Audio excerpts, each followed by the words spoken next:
Hello, we're back, BoxZeroG, here to tell you what talents and PvP talents you should be running as a Boomkin / balanced Druid for PvPing.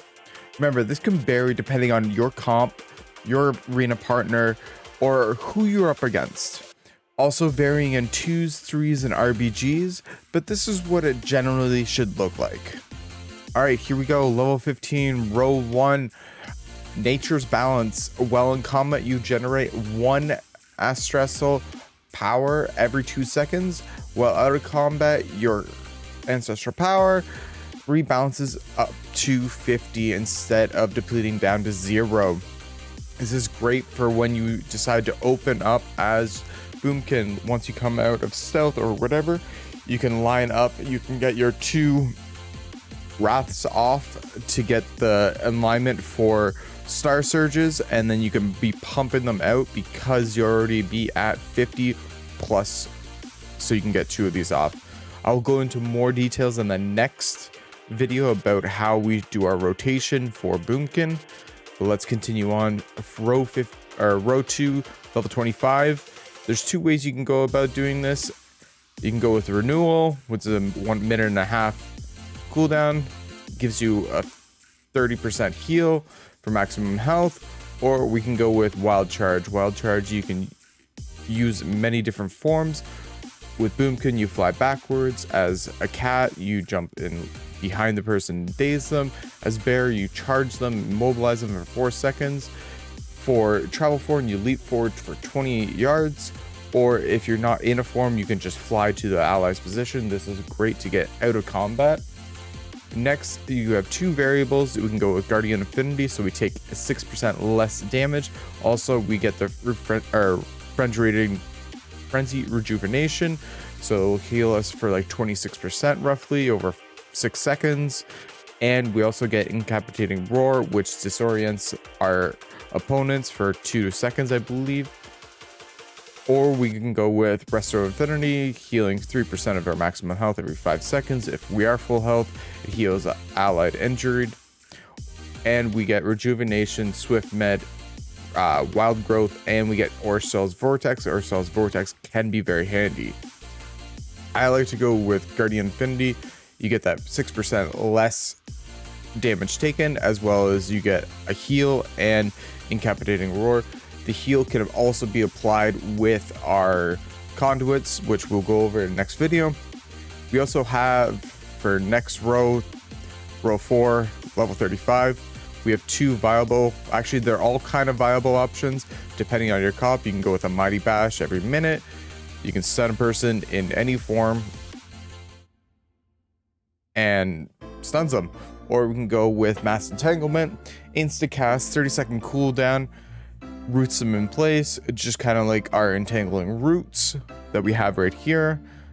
It breaks over damage, but with entangling mass entanglement, it's an area effect, as well as we can hit them with solar beam, so we can root beam them and then they can't get out. We do that to our healers, or their healers I should say. Heart of the Wild is great because you do extra healing based on your affinity. So if we do go Resto Affinity, we have an additional healing. It's a huge heal you get off. We don't take that much mana when we pop it. Our heals will pop off though when we use it, but it's a 5-minute cooldown. Next line, we have 1 viable option, but 1 main option. Soul of the Forest, we don't really go with. It doesn't really benefit us with damage or anything like that. Starlord can be, because we'll get extra haste every 15 seconds, but it doesn't stack up. So you kind of want to spend it all in one place to get that extra 4%. So we can get up to 12%, but it's really not that viable. The one that we want to go with is Incarnation. Incarnation replaces Ancestral Alignment. Ancestral Alignment gives us 10%, I believe. Ancestral Alignment gives us 10% haste, but with Incarn we also get 10% haste with 10% critical strike chance, so we're pumping off damage during this window. And we also get a 10% or 10-second longer cast. Next line, there's only one real main thing we want to go with, which is Twin Moons. Moonfire grants us a 10% increased damage, also hits another nearby ally or nearby enemy within 15 yards of the target we cast on. Ancestral Drift, you get a 2-second duration increase and a 15% increase with Starfall, but we're not really using Starfall, so it's not that good. Stellar Flare is a 1.4 second cast. It doesn't really do that much damage and it's a burn. It just generates us 8 power, but for 1.4 seconds we can hurl a Wrath and we gain 2 less of ancestral power. So Twin Moons, there's nothing to cast. It hit our Moonfire hits harder. It's your go-to. Next line, there's 2 viable options. There could have been a third one, but the cast time is way too big on Moon, but the full Moon is great to get off.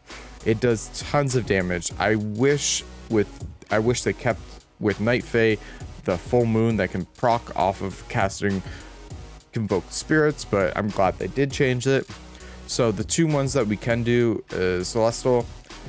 During the first 6 seconds of every eclipse, Shooting Stars falls 300% more often, so this is gonna proc more damage.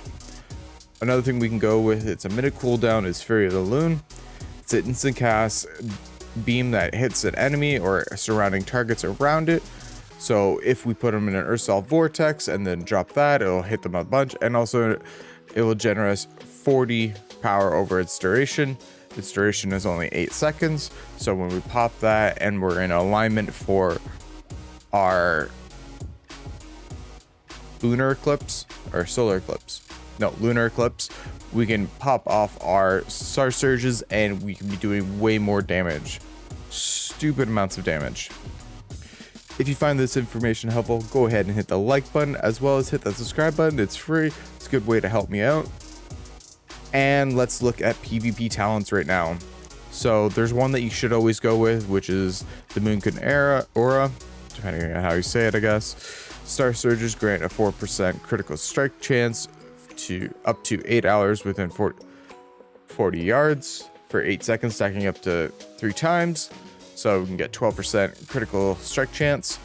This works in alignment with our Incarn, so we can pop off huge. Every crit will be critting, or every cast will be critting. It's a great one, especially if you're running spicy chicken comp. Another one that you could be running is Well in Bear form. You take 10% less damage from spells and receive 20% increased healing. This is great. More healing, less damage you take from spells, depending on the comp. This one could be interchangeable with Stars and Moon and Stars. When entering an eclipse, a beam of light in your area gives you a 70% reduction in silence and interrupts, so you can pretty much cast and cast. Depending on the comp that you're playing, you could be running Fairy Swarm, which is a disarm, or it also slows them down, as well as you can be running High Winds. Cyclone leaves a target reeling their damage by reducing their damage by 30% for 4 seconds. So if you cast their clone off and then they come out of it, they won't be hitting as hard as they should be. You could also be running Thorns, depending on the comp, depending on who you're playing against, and depending on what your comp is. Thorns might be always a go-to. So when a target is hitting you or an ally, depending on who's this casted on, your attackers will reduce their speed by 50% over 4 seconds, so it's easy to get away, as well as they'll be taking damage when they hit you, only with melee attacks though.